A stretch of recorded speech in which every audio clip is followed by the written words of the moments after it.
Betrayal is a serious thing. Betrayal is an act when you have a friend that you trusted and you became transparent and vulnerable to that friend in that all your secrets, everything that you did and you do with that friend or the friend know about it. But at the end of the day, that friend use what they know about you to bring you down.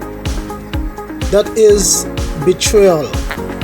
It is one thing when you have a friend and both of you fall out. And even though you all fall out, there's a certain respect, a level of respect that and a level of line that you all would not cross against each other. That's one thing.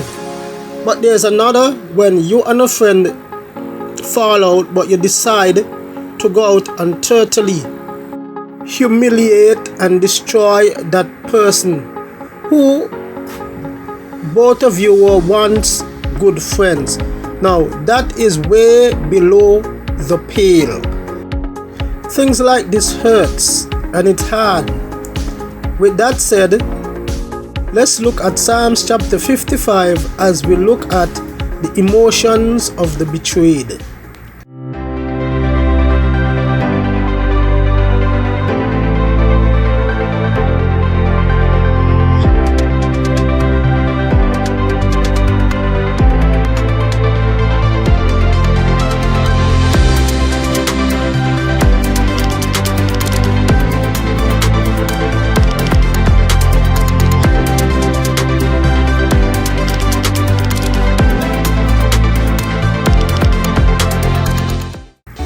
Good morning, saints, and welcome to the Dixon's Devotions with Pastor Dixon. Recently, I did a devotions on the art of betrayal, Psalms chapter 41, and also I said I preached a previous message around Easter and a Judas in the city of David. Now, all these are around the same situation. Here also, Psalms chapter 55 is surrounded the same situation. Most scholars agree that this psalm was written when Ahithophel, David's friend and one of David's closest, he was the chief counselor in David's cabinet, went and betrayed him and joined his son Absalom to overthrow David. It was an act of treason, and as we saw in Psalms chapter 51. You can see this in 2 Samuel chapter 15 right down to verse 31. Here in Psalms chapter 4 verse 1, to the chief musician, the Hebrew word for chief musician is menat shaka. Menat shaka, which come from the Hebrew word natshak, which means to shine or to shine over. Now in the PL stem, it means something that is above or over, or someone who have superintendent over, who shines over something. That's what it means. So menat shaka means a chief over something, or the chief over something. Menat shaka. So here, this psalm was written to the chief musician. The chief musician was supposed to play the psalm. It did not say he wrote the psalm. The psalmist, which most people believe is David, gave it to the chief musician for him to play the psalm in the arrangement requested. Now, the next word, when you look at the introduction of the psalm, when you look at the psalm, a psalm of David to the chief musician, according to the King James, use a particular word here, in Niganoth. Niganoth is an instrument, and it's a stringed instrument. We don't know exactly what kind of string instrument it is, but in Niganoth are the appropriate string instrument. So it was a song to be played on a particular instrument, which is a string instrument. And the chief musician, whoever it was, it is believed also it could be the chief musician who was over the stringed instrument section. Remember back then in the temple they had a big orchestra, and they had different sections, and you had those over the string instruments, and it believed that it was written to the choir director who was over the stringed section of the orchestra. So this is what Niganoff mean. Stringed instrument, a properly stringed instrument. So we don't know a peculiar string instrument, a particular string instrument, but we don't know exactly. It did not describe what string instrument it was. We know David was a master harp player, but we cannot say exactly what the string instrument was. Now, when we look at the outline of the psalm, we see from verse 1 to verse 3, the psalmist plea to God. From verse 3 to 4, the reason for the plea. And from verse 5 to verse 9, describes the emotions of the psalmist. From verses 9b to verse 15 describe the context of the betrayal. Verses 16 to 18 demonstrated David or the psalmist's trust in God.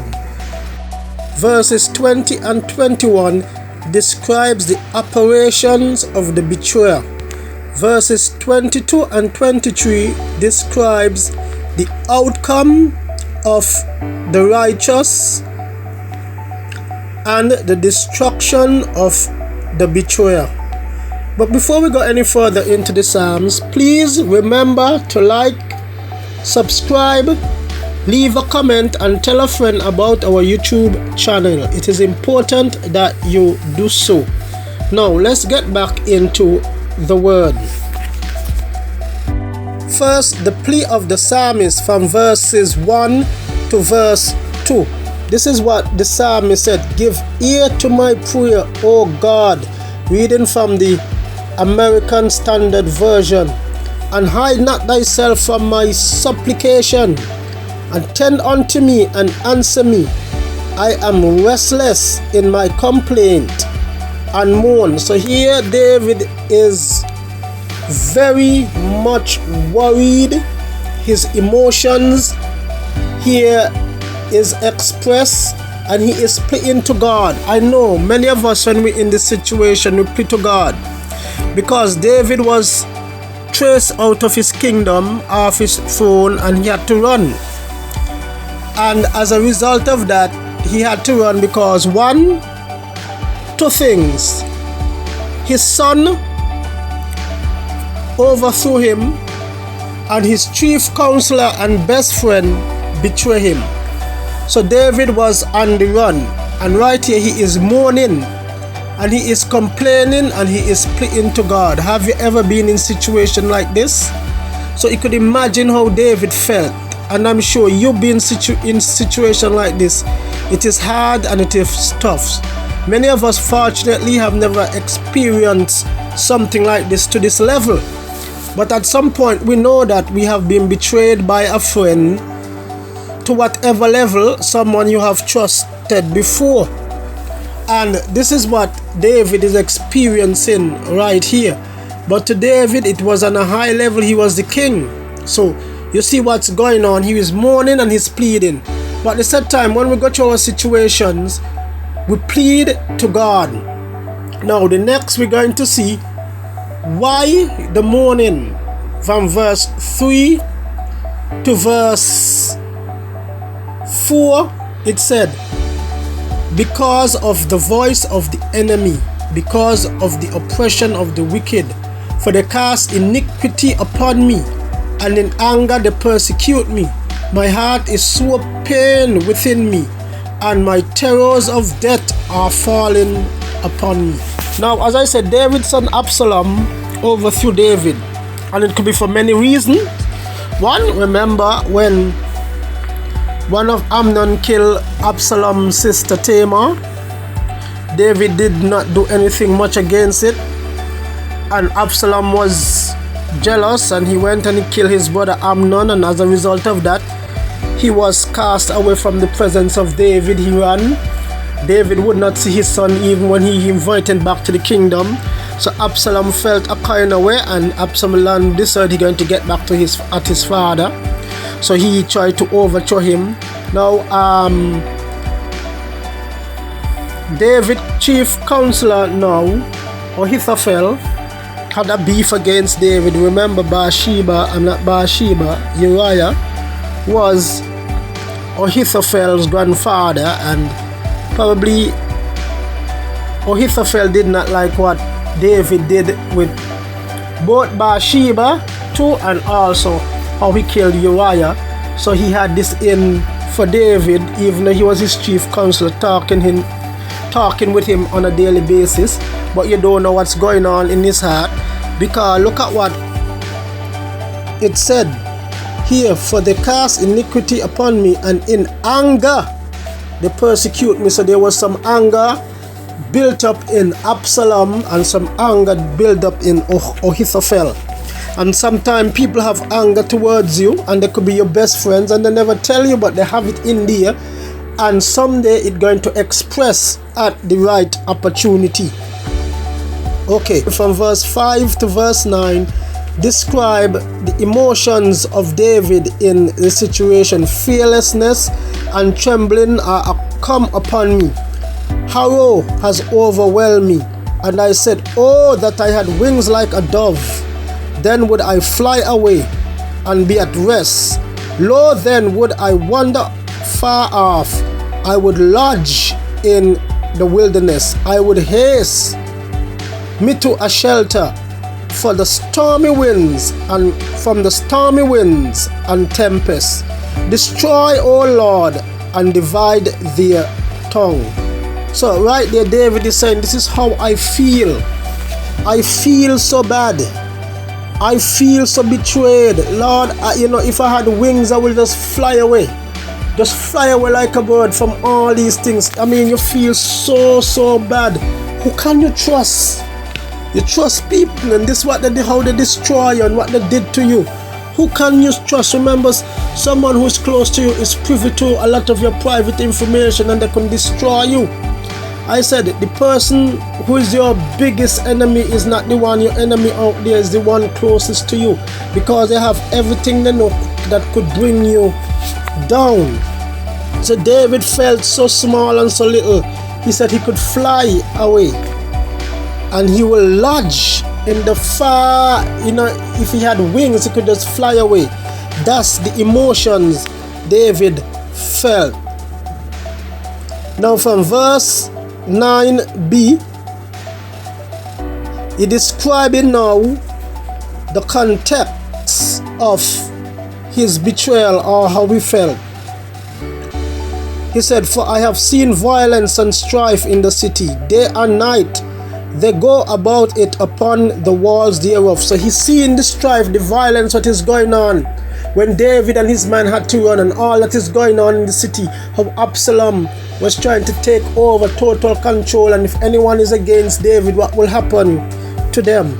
He see all of that is going on, and he said in verse 11, wickedness is in the midst thereof, oppression, guile, depart not from its street. Guile, oppression. Those who were with the king were oppressed, and guile, a lot of guile and the deceitfulness and talk was going on to get people to betray David. Remember, one of Absalom's tactics was, when he came back, he went to the gates of the city, and when people want the problem heard, instead of going to the king, Absalom, his son, tell them come to him, and he gave them all kind of thing to bring down David and for the people to like him. So this is what happened. A lot of guile was taking place in the street, and he said, look at it, for it was not an enemy that reproached me, Verse 12, then I could have borne it. If it was an enemy, I could understand that, because that's what enemy is supposed to do. Neither was it he that hated me that did magnify himself against me, and it is somebody who hate you. That's one thing. Then I would have hid myself from him. If I know somebody hate me, you ain't gonna talk to the person, and that's a fact. But it was thou, a man, my equal, someone my equal, my chief counselor. Ahithophel, my companion, my familiar friend. He said, this man was my companion, my familiar friend. Look at this. We walk in the house of God with the thongs. I mean, we used to go to church together. This is a religious man who went to the house of God with thongs. We operated, we participated in the house of God together. This man and I, we talk. But look at what he did to me.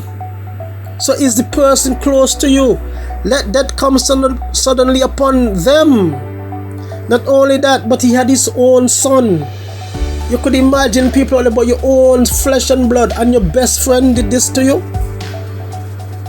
Let death come suddenly upon them. Let them go down alive into Sheol. For wickedness is in their dwelling and in the midst of them. So wickedness is in their dwelling, man. You go around people and you could see wickedness in the midst of their dwelling. You got to stay away from them. As for me, verse 16 now, he's talking about his trust in God. As for me, I will call upon God. You see that? And Jehovah will save me. You know, I will call upon my God. My true friend is God. He's not going to betray me. And he's in all of this I'm going through. He is going to be the one who saved me. And Jehovah will save me. Evening and morning at the noonday will I complain and mourn, and he will hear my voice. The person we need to complain and mourn to is God. Put our trust evening and day and noonday. You see that? Evening, night, noonday. He go to God and pray. Treat her all the time and say, Lord, deal with this situation. Deal with this situation. And this is how it's supposed to be. Verse 16. He has redeemed my soul in peace. In other words, even though all of this is going through and all of this is going on, when you go to God, God is going to give you the peace, man. Because you know that you had nothing to do with this. God is going to give you the peace. Because you're going to put everything in God's hand and trust God. He has redeemed my soul in peace from the battle that was against me. You know what I mean? The battle that was against me, God is going to redeem me. And when at the end of the day, what happened? Absalom was killed. David was returned to the throne. But during all of that, you're going to have a peace.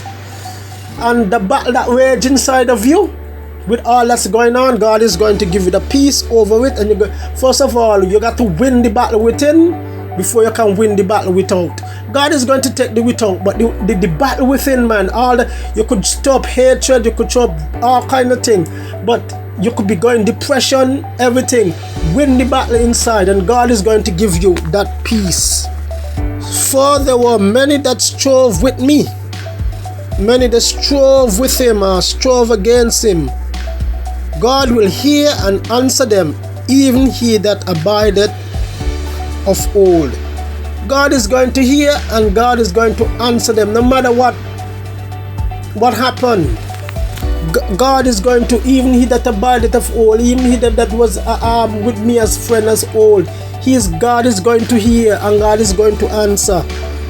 Selah means stop now and meditate. By the way, in some version, the psalm is known as Psalm and Mishkal, and when a Mishkal again means a psalms that give instructions.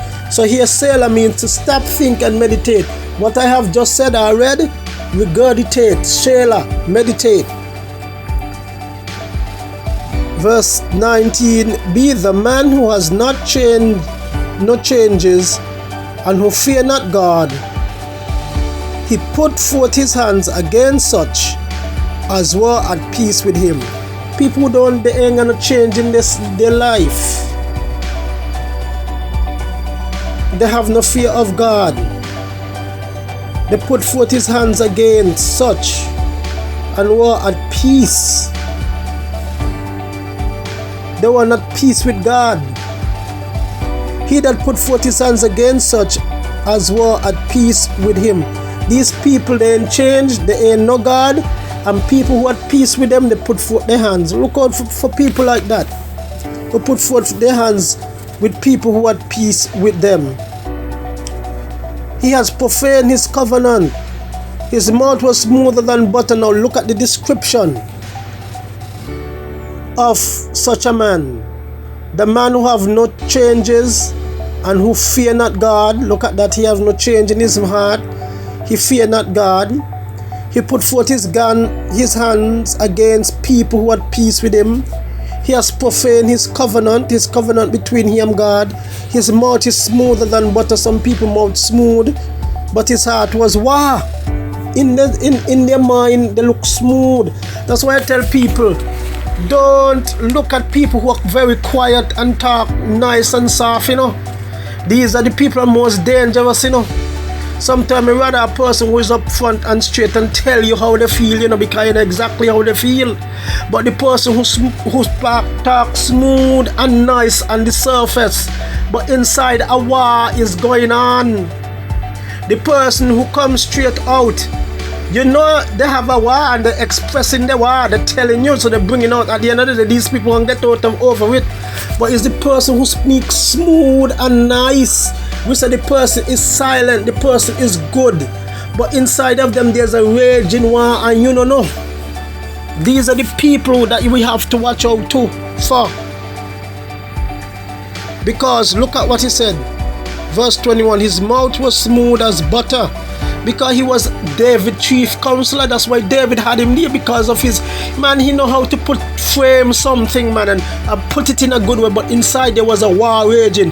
By David, I got it for you, You see what you do with Bathsheba, my granddaughter, me don't like it, and I'm gonna get you one of these days. His words were softer than oil. Ahithophel, man, he was smooth, man. That's why he was David's chief counselor. Softer than oil. Yet were the drawn sword. Even though they were softer than softer than oil, they were drawn sword. They were soft, but they were a drawn sword. It's like a cat, a very smooth, soft. When you look at a cat going after a prey, very soft, cuddly, but cuddly but deadly with those fangs that they have. And so it was with Ahithophel and people like that. Smooth, soft, but very, they have fangs that will, when they get close to you and they get upon you, they will tear you apart. Cast thy burden, and here now David is talking about now from verse 22 to 23, talk about the God will uphold the righteous, and God will bring down those that the wicked are betray. Cast thy burden upon Jehovah, and he will sustain thee. He will never suffer the righteous to be what? Removed. Even though David had to move out of the city, David's integrity was intact. David did not have to move from his integrity. And again, what happened? That only temporary. David returned back to the throne, and he died in peace on his throne. Even though people might upset you for a while, you will not be moved. They might feel like they win a victory, but the victory that is only a temporary thing. Stand firm on the Lord and watch how God just. Sometimes you have to move out the path, but not move from your integrity. Your integrity is going to stand no matter what. In the day of court, your integrity is going to stand while those fall. But thou, O God, will bring them down to the pit of destruction. Bloodthirsty and deceitful men shall not live out half their days, but I will trust in thee. Look at that. But thou, O God, will bring them down to the pit of destruction. David said, I'm not take no revenge on them. I'm not take no revenge. I leave that in God's hand, and God is going to bring them down. Bloodthirsty and deceitful man shall not live out half their days, and that's true. Ahithophel went, hung himself like Judas, and Absalom, his son, was killed by Joab. A young man, he did not live out half his days. But what David said, I will trust in thee. Let God fight my battle. David had enough army that could have launched a fight. Remember, one of his armies said, David, we could fight them, David said, no, let's go with peace. I don't want to put the city in that. And that's the mark of a good politician or leader.